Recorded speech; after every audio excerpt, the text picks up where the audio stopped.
It's another busy day at the Mustard Seed Distribution Center. With the cost of food on the rise, the need is greater than ever.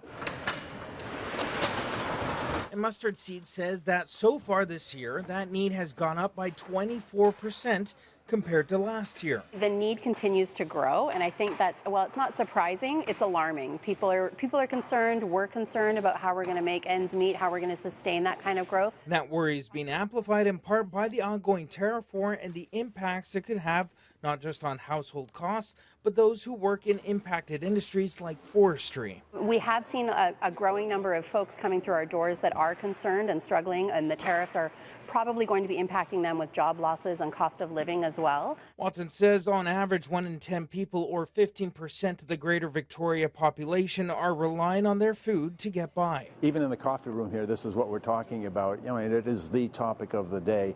But it certainly is a thing, when you consider most of our food comes from south of the border, and it's going to impact on our people here for sure. Back in March, some food banks on the island were seeing a huge increase in the U.S. fruit and vegetable donations after many Canadians decided to boycott American products as much as possible. There's lots of stuff coming from California. But as grocery stores alter their supply chains and find other countries to source their products, those U.S. food donations have slowed down. Normally we're not as stocked, right, as we are now at this time of year, but we still got lots of empty bins. Over at the Saanich Peninsula Lions Food Bank in Sydney, operations manager Tyson Elder is taking inventory on what's on the shelf while wondering what may come next. People who at one point were donors to our food bank are now struggling and having to access and just scraping by.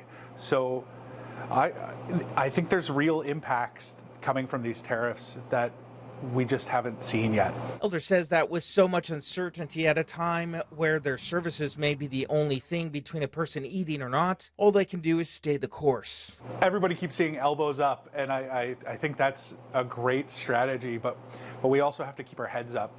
We have to stay somewhat positive in a negative time and look out for each other. As island food banks try to prepare for the worst in these volatile times, they are always looking for donations and more government help to make sure they're still here when people need them most.